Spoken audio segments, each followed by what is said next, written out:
नमस्कार.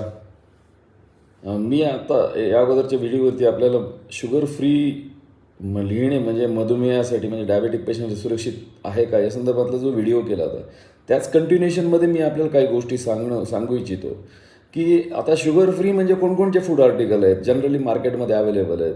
जसे sugar free confectionery, sugar free chewing gum, sugar free candies, sugar free mints.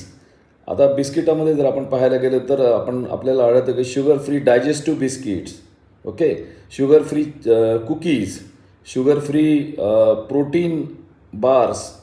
त्यानंतर आपण स्वीट्समध्ये वगैरे बघायला गेलं तर आपल्याला त्या ठिकाणी आढळतात sugar free dark chocolate, sugar free milk chocolate. हे जनरली त्या लेवलवरती लिहिलेलं असतं. त्याचप्रमाणे शुगर फ्री जेली, त्याच्यानंतर शुगर फ्री बेव्हरेजेस पण आहेत मार्केटमध्ये, जसे की sugar free soft drink, sugar free flavoured sparkling water, okay, sugar free energy drink.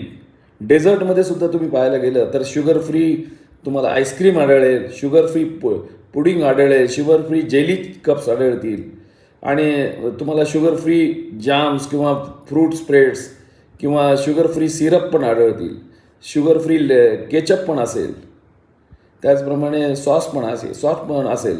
अशा प्रकारचे शुगर फ्री बरेचसे आर्टिकल आहेत. परंतु हे शुगर फ्री किती आहेत आणि त्यांना ते त्याचं कंपोजिशन जे आहे ते कसं आहे हे बघितल्यानंतर प्रथमतः आपल्याला काय पाहिलं पाहिजे तर लेबलवरती न्यूट्रिशन इन्फॉर्मेशन या प्रत्येकाची आपण पाहिली पाहिजे आणि याच्यानंतरच आपण ठरवलं पाहिजे की आपण हा पदार्थ किती सेवन करायचा आहे.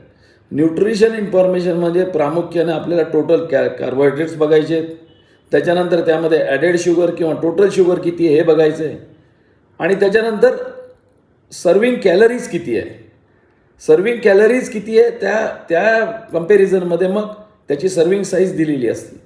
ती सर्विंग साईजमध्ये आणि सर्विंग कॅलरीज याचं आपल्याला कोलॅबरेशन करायचं एकमेकाचं आणि त्याच्यानंतर ठरवायचं की हा अन्नपदार्थ मी किती खायचा आहे हे लक्षात घ्या. हे अतिशय महत्त्वाचं आहे आणि त्याच्यामध्ये कृत्रिम गोडवा स्वीटनर वगैरे टाकलेला आहे का हे सुद्धा आपल्याला पाहिजे. म्हणजे पॅकेटवरील फक्त शुगर फ्री जर लिहिलेला असेल तर तो फक्त दावा आहे. त्याच्यामुळे त्याचे पोषण मूल्य आणि त्याचं जे संपूर्ण पोषण मूल्य जे आहे हे लेबल पाहूनच आपल्याला त्या ठिकाणी योग्य निर्णय घ्यायचा आहे. आपल्याला अधिक माहिती व्हावी यासाठी मी हे आर्टिकलची लिस्ट आपल्याला दिली. अशाच प्रकारे व्हिडिओ वेगवेगळ्या विषयावरती आपण करणार आहोत आणि आपल्यापर्यंत ते पोहोचणार आहोत. आपल्याला नक्कीच त्याचा फायदा होईल.